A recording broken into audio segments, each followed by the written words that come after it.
What's going on, world? This is your girl, Marky Lemons-Ryhal, and let me tell you something. The past 11 days have been utterly, utterly ridiculous, but we are here to concentrate on solutions and not on the problem. Recently, I was a part of a group of dynamic women who AI, and I decided because I believe in AI, I decided because we aren't using enough of AI that I was going to strategically reach out to this dynamic group of women because I want the world to know more about artificial intelligence. And so today I have one of those dynamic women with me, Hanna. What's going on, girl? Hi, Marky. Thank you so much for having me. I know I really enjoyed your talk at the Women Who AI Summit. It was absolutely wonderful, and I'm honored to be here. Yeah. Well, thank you very much. You know what? You and I were talking about some recent statistics, and they're just really blowing my mind.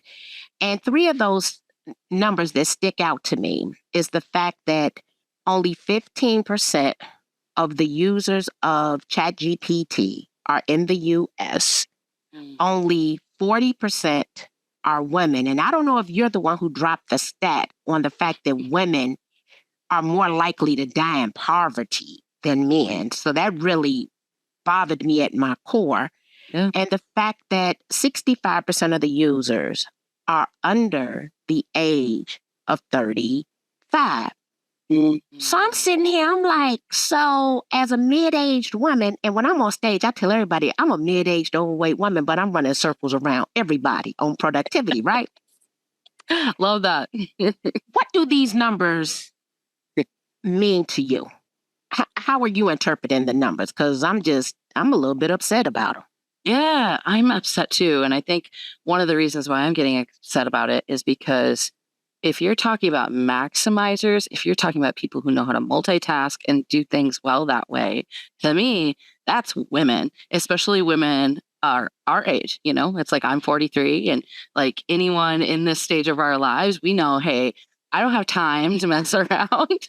I want to get in there. I want to do as much as I can with as little time that I can so that I can live my life as well, right? And I think that with AI, unfortunately, we jump into this scenario of there are a few things kind of stacked against AI in the first place, right? We always talk about the fact that the word artificial is demonized everywhere we go, right? Like it's like, oh, artificial flavoring, artificial, ingredients, that kind of thing. So right off the bat, there's a little bit of a fear, And I think the other thing is in the media, in movies, in whatever it is, artificial intelligence looks like robots taking over the world, right? Yeah, right. You're like doing the robot, right? It's like scary. And I think that women, we want to protect people, right? And so the idea of jumping into that fear-based thing that we've built this up in our mind, to be so terrifying it's scary. But really, if we want to look at AI, we just need to back up and say, listen, AI, it's numbers, it's data. It's just using pattern recognition to try to help you do future things. That's it. It's not magic. It's not a robot. It's not the Terminator, And so I look at this and it makes me sad, honestly, to see the numbers like that, because I do think that women have the power to rule the world and women create revolutions. And I heard this at another summit the other day, so it's not my quote. It's what is a revolution without women? And this is a revolution. I feel like we need to hop on it fast. I do believe we need to hop on it fast. How has AI impacted you and your business in the past 12 months? Yeah, 100%. 100%. So about 15 months ago, I was working on a campaign for Black Voters Matter. And we were looking at thousands of hours of footage, right? And this guy I was working with is like, why don't we just use AI to do this? I was like, AI, what, robots? Like I was that person who was scared of it. And he calls me up a few months later and he's like, hey, remember how we wanted to streamline that process so that we could get through more footage, so we could maximize all the assets they already have and get the word out for them. Yeah, I made that program, right? And so I want you to hop on board. And so, yeah, AI has impacted me greatly because now I'm the co-founder of an AI company. Like that was not my path before at all, right? So yeah. That's So where is we're that at. Camcorder.ai? It is. Yeah, it is. So I think our stories are pretty similar. Okay. So I come home every December. I come off the road. I spend about 100 nights a year on the road working for real estate associations, banks, title companies, and franchises. And Gary Vee and Charlene Johnson are talking about ChatGPT, right? And I come into this office in this chair, and I tell everybody, this is a cold chair.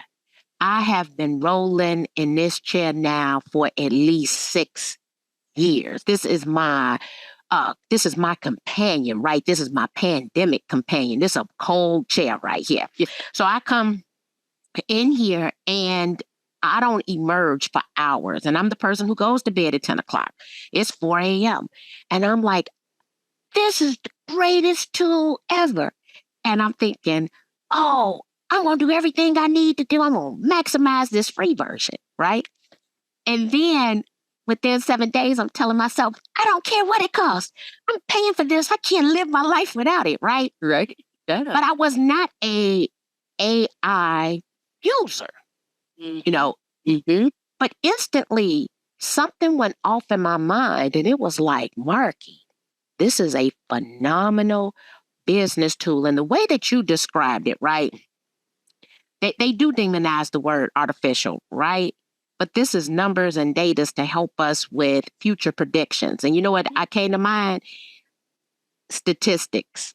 The probability of something occurring between 0 and 1. Yeah. That's what came to mind, right? Mm-hmm. And so we're not going to go into Camcorder yet because I wanted you to come back and share a story about imposter syndrome, right? Because now that we are, I guess, new early adapters to this era, right? When I think about imposter syndrome, I'm going to tell a story about my sorority sister. She earned her master's degree at the age of 23 from Medill School of Journalism, the number 2 journalism school in the country. But I never knew this until recently. It wasn't like she just wasn't wearing it as a badge of honor, right? And she says, well, no, I don't have imposter syndrome because I have the degree. She said, but I had a degree at 23 with no work experience. Yeah, that's real. So when you think about imposter syndrome, what does that mean to you? And can you share your story? Yeah, absolutely. So imposter syndrome of me, it runs so deep, Marquis. Seriously, like at stage in my career, I had already won 6 Emmy Awards. And I still had this internal narrative in my mind that this wasn't because of me.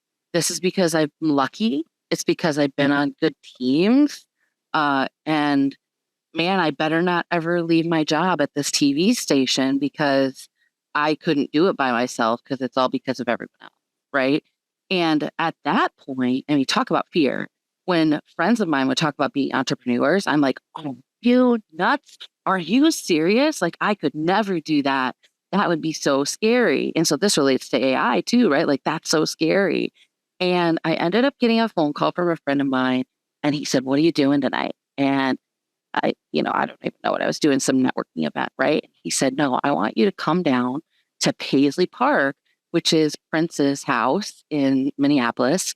And he said, I want you to direct a shoot with Prince and his band. And I need you to put together a crew and get down here. And I was like, no. I kept trying to talk him out of it.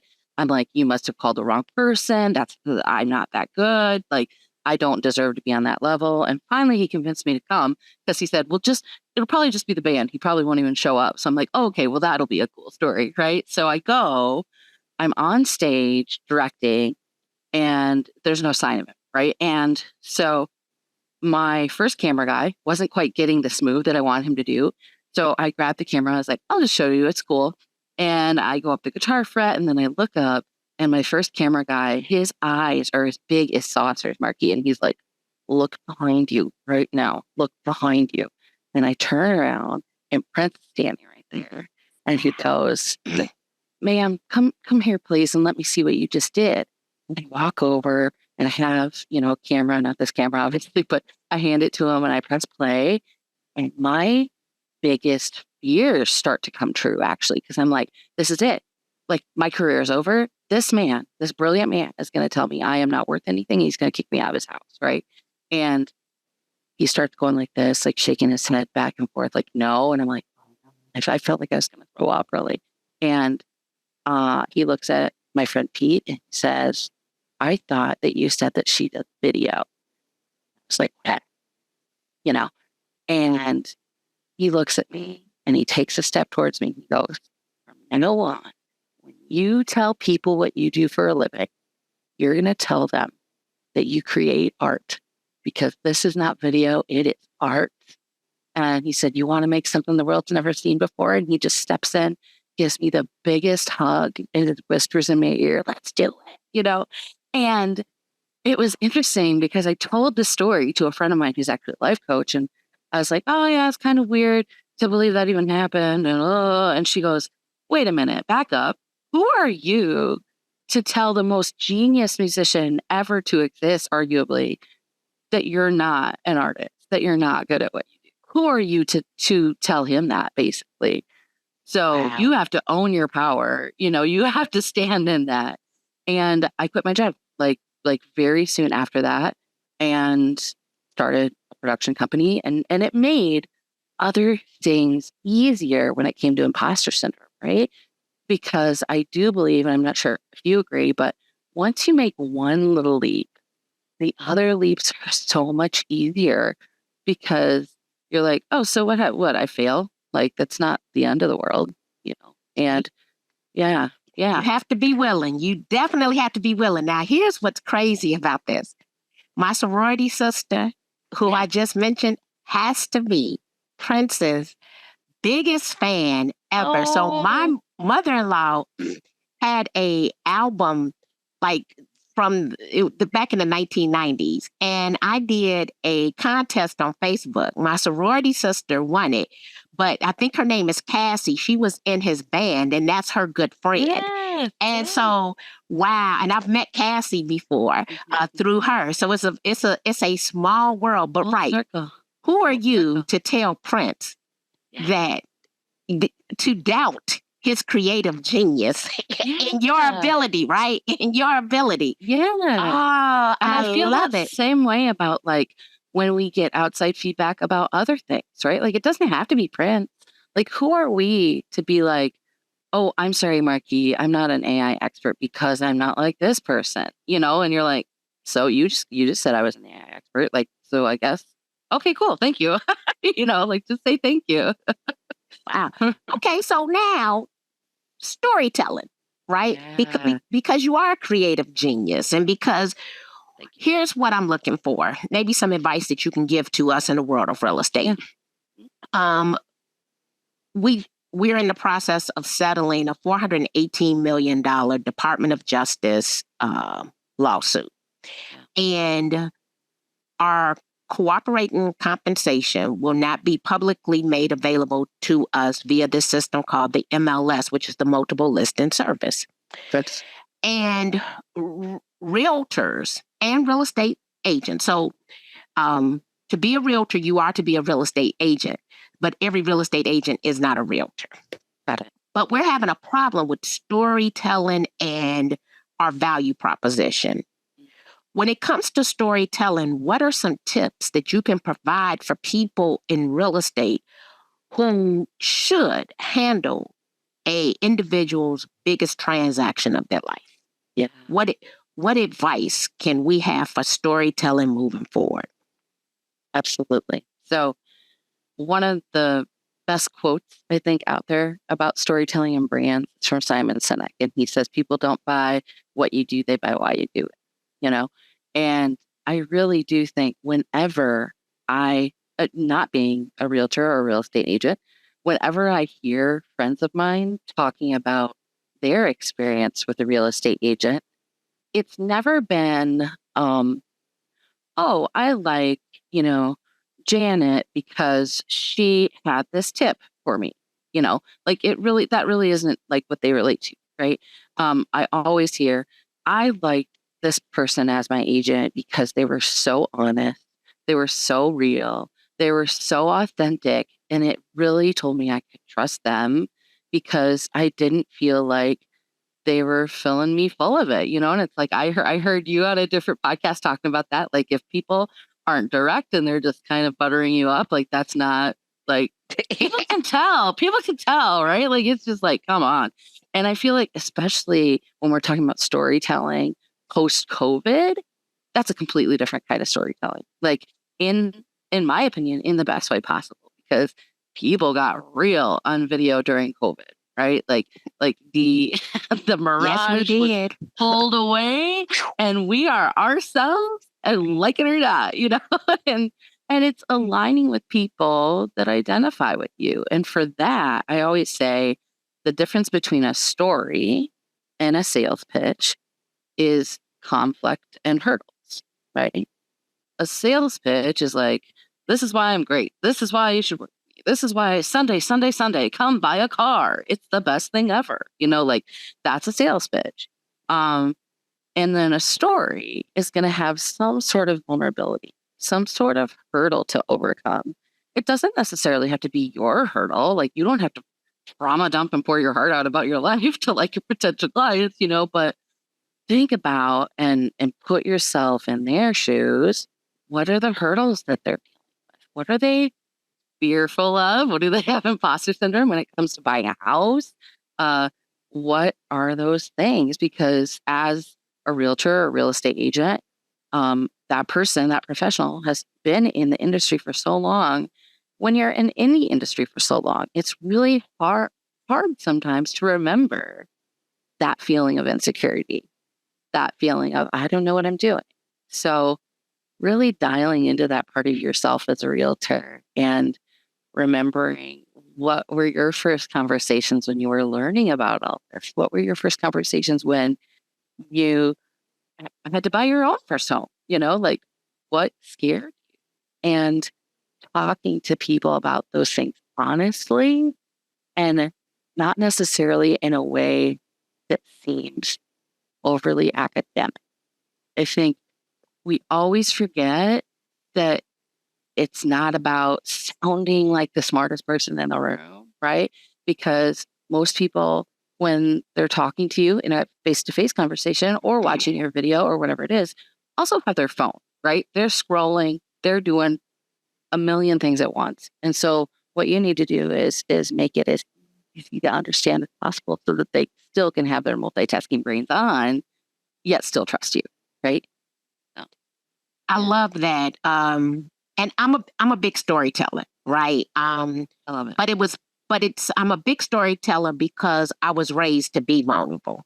And my mother told me to always own what it is that I do. Never allow anyone to ever make me feel ashamed. And it really started because I was one of those fast tail little girls, right? And everybody had being fast as a negative, right? And I would say this: it's better to be a young fast tail girl than an old one, okay? Because I'm seeing some of them, they weren't fast in their teens, but they fast in their 40s and their 50s, and it's not cute, okay? Um, and so I always just had to own it. And I have lipedema, and lipedema is a fat disorder. And likelihood is I've had lipedema since the onset of puberty. And my mother initially had some issues with me being the overweight child because not only did I have lipedema, I was also fully developed. And finding clothes for me were an obstacle for my mother. And so, because I was always vocal, I told my mother how her negative comments impacted me. And she promised me she would never make another negative comment. And I could see that she got okay with that. But what my mother taught me was, Marky, you very well will be overweight. and you can make a decision to do something about it or not. Now, mind you, my mother didn't know I had lipedema. She died not even knowing I had lipedema. And she says, but whatever it is in life, being fat can't be your excuse. So I was taught to own it and claim it. At a very young age. So my cousins will say, because my cousin, she overweight, but she gonna come in, she gonna own it, right? And that is because that's how I was raised, right? Yeah. And I could tell that my mother, because I was able to articulate to her how her negative words impacted me, she never said anything else about it. I mean, it was like she went through the struggle of finding me appropriate clothes to fit my well-developed young body. Sure. Like it was a struggle. I'm gonna be honest with you. And so being vulnerable, right? It takes a lot, for people to do that. But I will tell you I would say probably 10 of my most defining moments come from my ability to be vulnerable. Absolutely. Its impact on other people. It inspires other people when you are willing to talk about the conflict and the hurdles. And as you said, you don't have to share your own, but you better identify somebody else's that's great to tell. Absolutely. But it's easier if you tell your own because it's freeing. And then you go and you seek these different stories, right? Because you want to feel that same sort of impact again on someone else's life. Mm-hmm. That is such a great example, Marquis. And I applaud you for owning your story. And that's incredible. And it's so funny because, I mean, I literally just got a client because of that, right? It's like talking about being an overweight woman and putting out, a post saying, hey, I get it. Like, none of us want to look super fat on camera. So let me give you a few tips so you don't have to, yes, exactly. Right. And I get an inquiry from a client and they're like, listen, like we have a few people on staff that are terrified about going in front of the camera. And I think that you could be the person to help them feel comfortable because you have just like an easy way about you. And you're also like a bigger person. So they know that you're not filling them full of it, So yeah, I think being real, I love that. I love the way you frame that up. Yeah, it's and having lipedema, right? Yeah. So even in having lipedema, I shared my lipedema story because I was 51 when I was diagnosed with it. And I'm like, how do you get to 51 working pharmaceutical sales? And I had to educate my primary care physician on this. Like my primary care physician did not tell me I had lipedema. It was my vascular surgeon. So yeah, we have to, the ability to be vulnerable. But when you own it, no one can say anything to you about it. Yeah. When you claim it and you own it, no one has the opportunity. It did exactly for me what my mother said. She said, girl, once you claim it, they can't put you down for it. Yeah. Right. So now let's go back to Camcorder AI because you own an AI company. Sure thing. And it was because you had a lot of video footage. Yeah. So tell us about that and what does Camcorder AI do? Yeah. So what I noticed, not just in that scenario with Black Voters Matter, but with most clients I had in my video production company, is they were sitting on a gold mine of footage, most of them, right? Even if it wasn't a shoot that I had done, they had done a billion webinars, or they had an online class, or they had done an interview that was really long. And then they got to the editing process and everybody froze because it's like, how do I even, this is so overwhelming. And then they try to hand it off to an intern that doesn't understand their brand really. And they're just like, oh, yeah, I'll do a little thing. And it doesn't match up with what they want. Right. And then they're like, oh, I give up. And I kept looking at that going, y'all, you have so much content that could just be broken up into micro content. It's ready made. it's you, it's authentic, it's in the moment. And you just put it out on social media. And there's so many diamonds here. Like, why are you putting this out on social media? And the answer was always, I get so frustrated when I'm editing that either I can't see it on my phone. I hate the little slider on my phone because it never goes to the right area, like, so we actually thought, okay, let's make a desktop solution for this that isn't as hard as Premiere, and that isn't meant for, it's not CapCut, right? It's not necessarily meant for like super fast videos. It's meant for taking longer videos and clipping it up automatically. So the way the AI works on our platform is you can import your video either from desktop or wherever, and you could actually just copy and paste a YouTube link into the platform, which is so fun. And you just hit the word clips and it'll break it out and the AI will analyze what you've said. And the way we've done the prompts on the back end is so it will look for unique words paired together so that the AI knows it's a unique statement to your business, right? And it'll break out, okay, out of this half-hour long video, let's say, here are 4 different 30-second clips that you could put on social media, and it'll write the social media copy for you as well. And you can go in and change the tone and style if you want.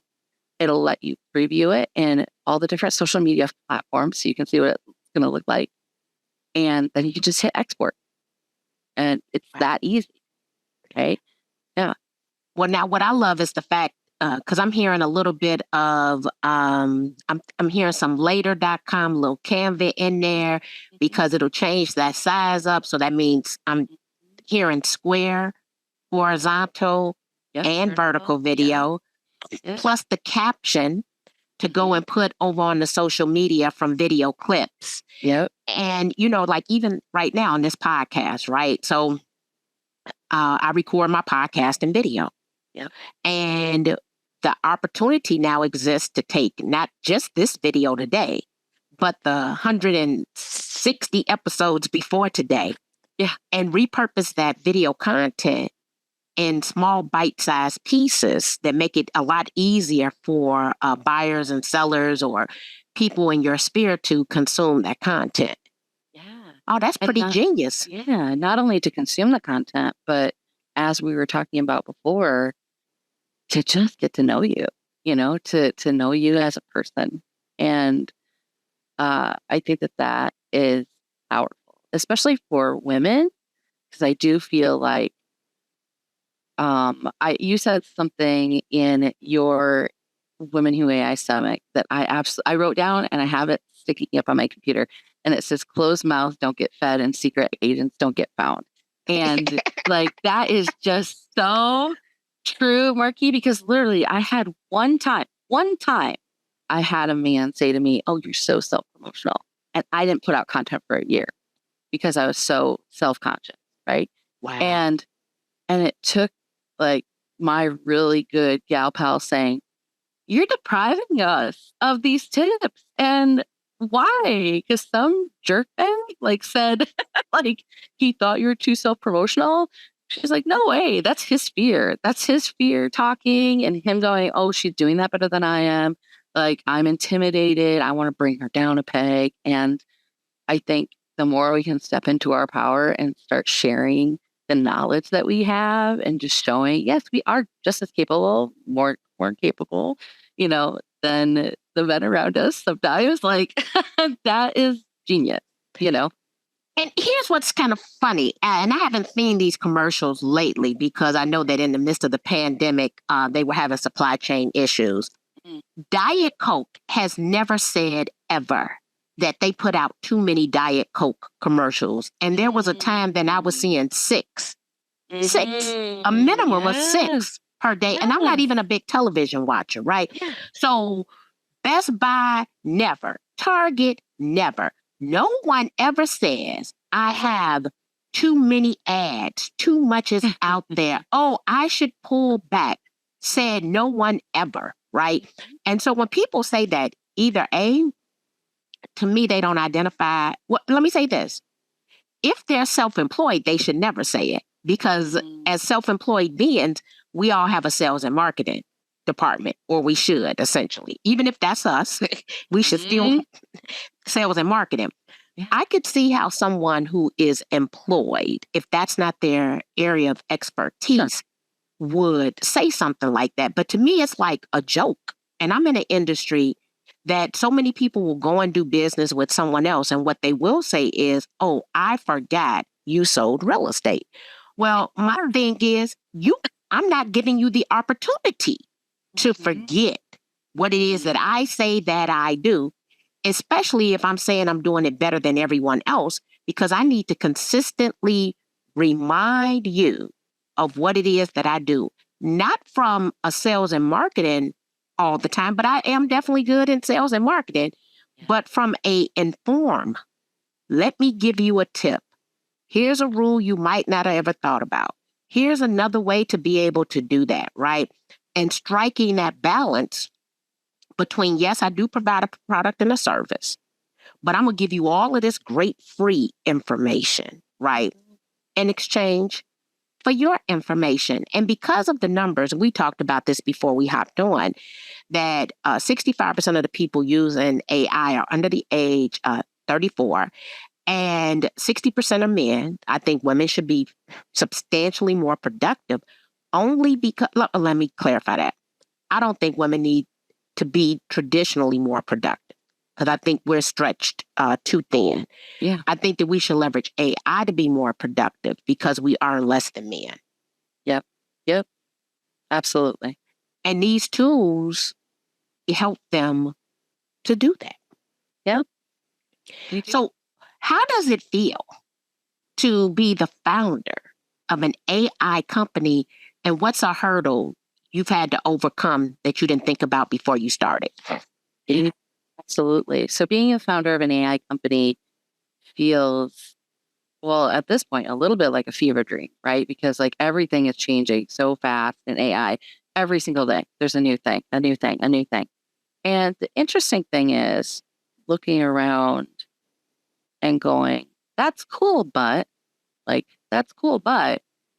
how is it helping people? Like, that's my thing. Like, I just want it to be able to help somebody with these problems that they run into all the time.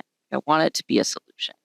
I don't have time to sit in AI and mess around just for fun like these days. And I'm glad that a lot of people do, but like, that is not my jam, right? But one of the hurdles that I've experienced for sure has been the fact that I don't look like an AI founder. I'm a middle-aged woman who's overweight with crazy red hair. I swear, I speak plainly, I'm direct. I am not trying to use the most academic, technical language in the world. And that does affect me sometimes, because then I get imposter syndrome. I'm like, wait, what's going on? And then my co-founder will sit me down and he'll say, listen, that guy doesn't know. He's using terminology that he doesn't even need to.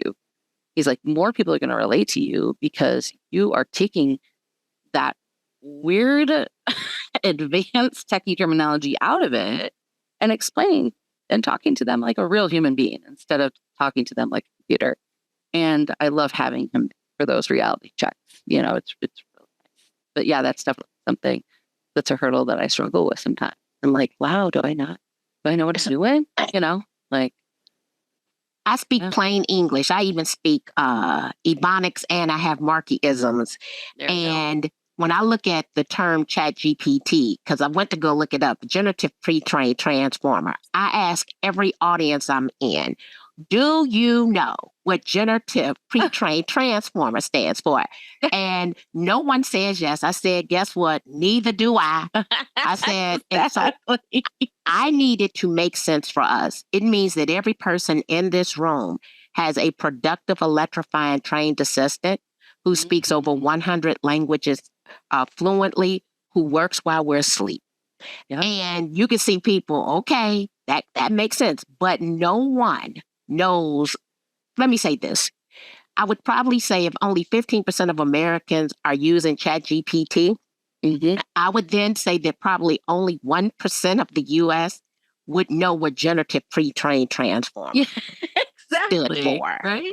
Like, Yeah. Yeah.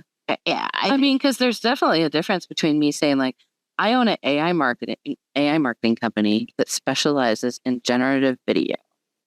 And like most people I know would be like, the heck? Like, what does that mean? Or I could say, I have a company that's going to take your long clips of video and just pull out cool sound bites for you. End of sentence.